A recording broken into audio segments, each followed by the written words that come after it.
Hello everyone. तर मला असं वाटते जेवणामध्ये मेन डिश बरोबर साईड डिश पण तेवढीच इम्पॉर्टंट आहे, जे आपल्या जेवणाला आणखी रुचकर बनवते. त्यासाठी आपण बघणार आहे कुरकुरीत बटाट्याचे कापं. त्यासाठी घेतला आहे मिक्सरच्या भांड्यामध्ये लसूण, टोमॅटो आणि कोथिंबीर घेतली आहे. सोबतच घेणार आहे मसाले, तिखट, हळद, धनापूड घेणार आहे. सोबतच घेणार आहे थोडंसं गरम मसाला, मीठ, जिरं, आमचूर पावडर आणि लिंबाचा रस घेणार आहे. यामुळे काय होतं, आपले बटाटे छान असे आंबट चिंबट होतात. एकदा तुम्ही रेसिपी नक्की ट्राय करून बघा. आणि मिक्सरमधून सर्वांकडेच मस्तपैकी फिरवून घेणार आहे. त्याचं एक मस्तपैकी आपण वाटण तयार करून घेणार आहे. बघा अशा पद्धतीने एक वाटण तयार झालेलं आहे.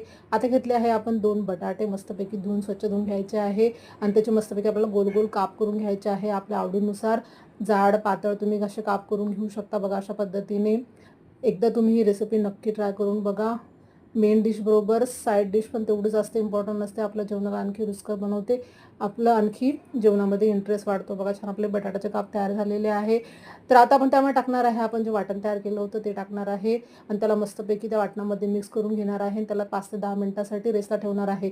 यामुळे काय होतं, आपले बटाटे थोडे नरमही होतात आणि शिजायला मदतही होते. बघा अशा पद्धतीने छान असं आपण त्याला 5 ते 10 मिनिटासाठी साईडला ठेवलं होतं रेस्टला. आता काय करणार आहे माहिती आहे का, आपण त्या मसाल्यामध्ये छान असं बटाटा डिप करणार आहे. एक एक बटाटा घ्यायचा, छान असं आपल्याला मसाल्यामध्ये डिप करून घ्यायचा आहे. सोबत आपण तांदळाचं पीठ घेतलेलं आहे, त्याच्यामध्ये पण आपण कोट करून घेणार आहे. पॅनवर थोडं तेल टाकणार आहे आणि एक एक काप अशा पद्धतीने आपण मस्त शेकून घेणार आहे, शालो फ्राय करून घेणार आहे. बघा अशा पद्धतीने छान असे कुरकुरीत असे बटाटे होतात. आपण त्याला प्रेस करून बघायचं आपले बटाटे शिजले आहे की नाही आहे बघा. आणि तांदळाच्या पिठामुळे आपले बटाटे छान असे क्रिस्पी होतात. बघा अशाच पद्धतीने मी माझे बाकीचे बटाटे पण असेच फ्राय करून घेतलेले आहे. बघा एकदम जबरदस्त रेसिपी आहे, इंटरेस्टिंग अशी रेसिपी आहे.